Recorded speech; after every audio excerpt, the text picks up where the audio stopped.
உங்ககிட்ட யாராவது வந்து நீங்கள் வேலைக்கே போக வேணாம், நான் உங்களை ராணி மாதிரி பார்த்துப்பேன், ஆனால் நீங்கள் அலமாரிக்குள்ளேயே தான் இருக்கணும்னு சொன்னால் நீங்கள் ஒத்துப்பீங்களா? இன்றைக்கி நம்ம பார்க்க போகிற கதையில் அமலியா அப்படி ஒரு விசித்திரமான நிபந்தனைக்கு தான் ஒத்துக்கிட்டா. ஒரு மனுஷனோட ஆசை எவ்வளவு பயங்கரமானதாக இருக்கும்னு இந்த கதையில் நம்ம பார்க்கலாம் வாங்க. இப்போ ஒரு ஃப்ளாஷ்பேக்ல ஒரு அழகான குட்டி பொண்ணு இருக்கா. அவங்க அம்மா அவளை ஒவ்வொரு வாட்டியும் சிட்டிக்குள்ள நடக்கிற அழகு புக்கு போட்டிக்கு கலந்துக்க வைக்கிறாங்க. அவங்க அம்மா எப்பவும் சொல்லுவாங்க, நீ புத்திசாலியா இருக்கிறதா இல்ல அழகானவளா இருக்கிறதான்னு எப்பவுமே நான் தான் தேர்ந்தெடுப்பேன். அப்படி தேர்ந்தெடுக்கிறதுனா அழகு மட்டும்தான் நான் தேர்ந்தெடுப்பேன் அப்படின்னு சொல்லுவாங்க. அந்த வார்த்தை அந்த குழந்தையோட மனசுல தீய ஒட்டிக்கிச்சு. இப்போ இந்த குட்டி பொண்ணு பெருசா வளர்ந்துட்டா. அவளோட பேரு அமலியா. அவ ரொம்ப துடிப்பான சூப்பர் மாடலா மாறிட்டான். அவளுக்கு முன்னாடி ஒரு பெரிய எதிர்காலமே இருந்துச்சு. அவ வேலையில ரொம்ப வெற்றிகரமா இருந்தாலும் அவளுக்கு அது ரொம்ப சலிப்பாதான் இருந்துச்சு. அவளோட ஒரு ஃபேஷன் ஷோ நடக்கும் போது பெரிய பணக்காரரான ஹாரிய அமலியா சந்திக்கிறா. அவங்க 2 பேருக்கும் இடையில ஒரு காதல் உருவாகும். அவ வாழ்க்கை அப்படியே ஒரு தேவதை கதை மாதிரி நடக்கிறத அவன் நினைக்கிறா. ஒரு நாள் காலையில அமலியா ஏதோ ஒரு சத்தத்தை கேட்டு முழிக்கிறா. ஹாரியோட ஆபீஸ்ல இருந்து சத்தம் வரவும் அங்க போய் பார்த்தா அவளோட காதலன் ஹாரி அங்க ஒரு பெரிய அலமாரிய சைடு சுவர்ல மாட்டிக்கிட்டு இருக்காங்க. ஹாரி எப்பவும் இந்த மாதிரி வேலைக்கு ஆட்களை தான் கூப்பிடுவாங்க. ஆனா இன்னைக்கு தானே செய்யணும்னு தோணுதுன்னு சொல்றாங்க. இந்த அலமாரி அவனோட புக்குங்க வைக்கிறதுக்கோ இல்ல மத்த பொருட்கள் வைக்கிறதுக்கோ கிடையாது. இது அமலியாவுக்கு ஒரு பரிசு தான். அவளுக்கு அது ஒரு பரிசு கிடைச்சதுன்னு ரொம்ப சந்தோஷமா இருந்தாலும் அது எதுக்காகன்னு அவளுக்கு சரியா புரியல. அப்போதான் ஹாரி சொல்றான், அமலியா அதுல உட்காரத்தான் செஞ்சதுன்னு அப்படின்னு சொல்றான். அவன் அங்கேயே நாள் முழுக்க இருக்கணும்னு அவன் ஆசைப்படுறான். ஆனா உட்கார்ந்தா அவளுக்கு நீச்சல் குளமும் தெரியும், ஹாரியோட மேசையும் தெரியும். அவன் வேலை செய்யும் போது அவளை பார்த்துக்கிட்டே இருந்தா தன்னால எதையும் சாதிக்க முடியும்னு ஹாரி நினைக்கிறான். அவன் தான் கிட்ட என்ன இருக்குன்னு சொல்லிட்டு அவளை பார்க்கும் போதுதான் ஞாபகம் வச்சுக்க முடியும் அப்படின்னு அவன் சொல்றான். ஆனா அமலியாவுக்கு இந்த யோசனை அவ்வளவா பிடிக்கல. அவளுக்கு வேலை இருக்குன்னு சொல்றான். ஆனா அவன், நீ வேலையை வெறுக்கிறதுனால சாதாரண வாழ்க்கையை விட நீ ரொம்ப விசேஷமான பொண்ணுதான் அப்படின்னு அவகிட்ட சொல்றான். அவ இனிமே எதை பத்தியும் கவலைப்பட வேணாம். அவன் மேலே இருக்கிற வரைக்கும் அவளை நான் நல்லா பார்த்துப்பேன் அப்படின்னு சொல்லிட்டு சத்தியம் பண்றான். மக்கள் என்ன நினைப்பாங்கன்னு அவனுக்கு கவலையே இல்லை. அவன் ரொம்ப சந்தோஷமா இருக்கிறதா சொன்னதும் அமலியா சரின்னு ஒத்துக்கிறா. இது ஒரு பெரிய அழகான வாழ்க்கை அப்படின்னு அவன் சொல்றான். அமலியா மட்டும் தனியா அந்த அறையில உட்கார்ந்து பழகிக்க முயற்சி செய்யறான். கொஞ்ச நாள்ல ஹாரியும் அமலியாவும் கல்யாணம் பண்ணிக்கிறாங்க. ஆனா அந்த கல்யாணம் இருந்த அப்ப கூட அமலியா அந்த அலமாரியிலே தான் உட்கார்ந்து இருக்கா. கல்யாண ட்ரெஸ்ஸோட எல்லாரும் பேசிக்கிறத அவன் மேல இருந்து பாக்குறா. ராத்திரி எல்லாம் போனதுக்கு அப்புறம் ஹாரி ஏணி மூலமா மேல ஏறி வந்து அவளோட அந்த ராத்திரியை கழிக்கிறான். நாட்கள் போக போக அமலியா அங்கேயே உட்கார்ந்து புக் படிக்கிறது, நகம் வெட்டுறது, தன்னை பிஸியா வச்சுட்டு என்னென்ன பண்ண முடியுமோ அது எல்லாத்தையும் அவ பண்றா. அவ அங்க எக்ஸசைஸ் பண்ணும்போது வர மூச்சு சத்தம் ஹாரியோட பிசினஸ் போன் கால்ஸுக்கு தொந்தரவா இருக்கு. ஆனா ஹாரி அதை பத்திலாம் கவலைப்படல. அவளை பாக்குறது தான் முக்கியம்னு சொல்றான். அவன் அவளுக்கு நிறைய பூக்கள், நகைகள், சாக்லேட்டு அப்படின்னு எல்லா விஷயத்தையும் கொண்டு வந்து கொட்டுறான். ஆனா சீக்கிரமே அந்த ஆரம்பத்துல இருந்த ஆர்வம் குறைய ஆரம்பிக்குது. இந்த அலமாரி மேலேயே இருக்கிறது ரொம்ப சலிப்பா இருந்துச்சு. அங்க இருக்கிற வேலைக்காரி கூட அவகிட்ட சரியா பேச மாட்டேங்கிறா. இந்த வாழ்க்கை அவளோட சுதந்திரத்தையும் அவளோட விருப்பத்தையும் பறிச்சிடுச்சு. ஹாரியும் சரியா அக்கறை காட்டுறது இல்லை. காலையில ஒரு முத்தம் மட்டும் கொடுத்துட்டு போயிடுறான். இப்போ அவன் அவளுக்கு பரிசுகளும் கொண்டு வர்றது கிடையாது. அவ போட்டிருக்க அழகான ட்ரெஸ் கூட அவன் காமிக்கிறது கிடையாது. முன்னாடி அவளுக்காக எல்லாம் செய்வேன்னு சொன்னானோ இப்போ அவன் எதையுமே செய்யறது கிடையாது.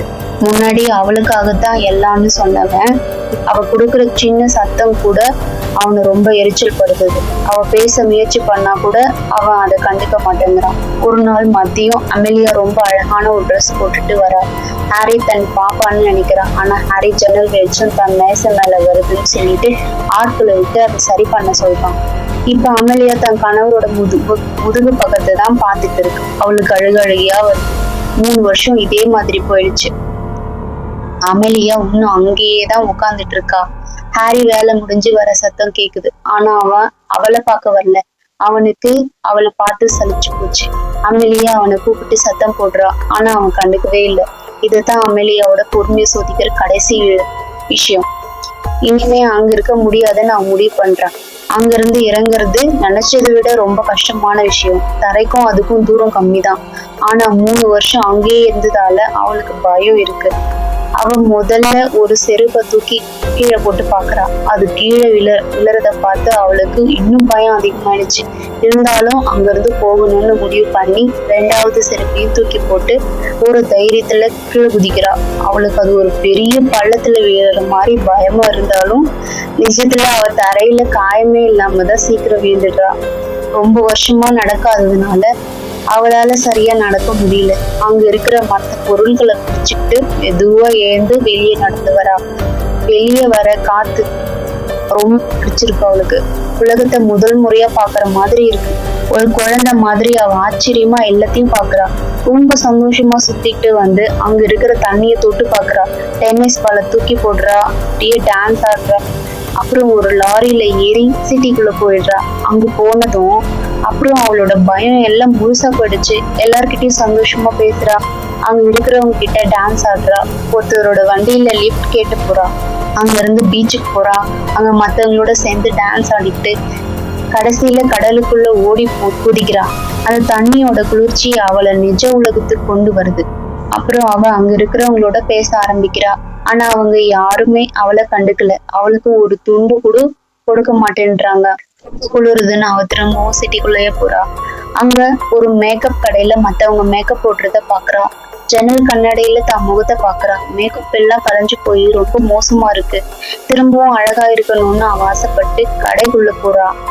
அந்த வேலை செய்யற ஜோர்டன் அப்படிங்கிற பொண்ணு இதை பார்த்துட்டு ரொம்ப ஆச்சரியப்படுறா. அமெலியாவுக்கு மேக்கப் போட தெரிஞ்சதை பார்த்துட்டு அவ ஒரு மேக்கப் ஆர்டிஸ்ட்னு ஜோர்டன் நினைக்கிறா. அதுக்கு அமெலியா சொல்றா, நான் ஒரு பணக்காரங்கிட்ட பொம்மை மாதிரி உட்கார்ந்து இருக்கிற வேலை செஞ்சேன் அப்படின்னு சொல்றான். ஆனா ஜோர்டன் அதை பார்த்து தப்பா நினைக்கல. அவங்க அம்மா அவகிட்ட நீ சந்தோஷமா இருக்கிறது தான் முக்கியம்னு சொல்லி கொடுத்ததா சொல்றா.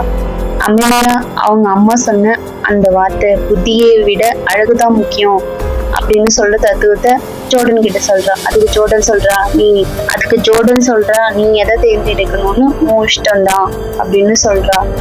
இதை கேட்டு அமெலியாவுக்கு ரொம்ப நிம்மதியா ஆயிடுது. அவ அங்கிருந்து கிளம்பும் போது ஜோர்டன் அவளுக்கு ஏதோ விற்க முயற்சி செய்யறா. ஆனா அமெலியாவுக்கு வேற வழி இல்லை. ஏன்னா அவகிட்ட இப்போ பணமே இல்லை. கொஞ்ச நேரம் கழிச்சு அமெலியா வீட்டுக்கு திரும்ப போய் அந்த அலமாரியை கொஞ்ச நேரம் பார்த்துக்கிட்டே இருக்கா. ஒரு சின்ன தயக்கத்துக்கு அப்புறம் ஒரு தீக்குச்சி எடுத்து அந்த அலமாரியை உடைச்சி அழிக்க ஆரம்பிக்கிறா. முதல்ல இது மெதுவா தான் நடக்கும். ஏன்னா இவ்வளவு பெரிய விஷயத்த அழிக்கிறது ரொம்ப பயமா தான் இருக்கும். ஆனா சீக்கிரமே அது அவளுக்கு ஒரு திருப்தியை கொடுக்க ஆரம்பிக்குது.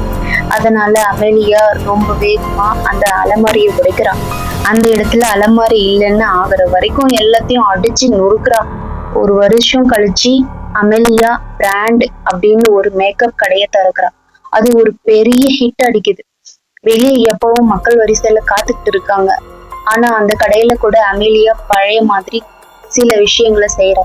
அவ ஒரு நியான் விளக்குகள் செட் பண்ண அலமாரியில உட்கார்ந்து இருக்கா. ஒரு பொண்ணு எப்படி அழகானவளாவும் அதே சமயம் தன் பிசினஸ தானே கவனிச்சுக்கிற அளவுக்கு புத்திசாலியாவும் இருக்க முடியுங்கிறத ஒரு உதாரணமா அங்க உட்கார்ந்து இருக்கா.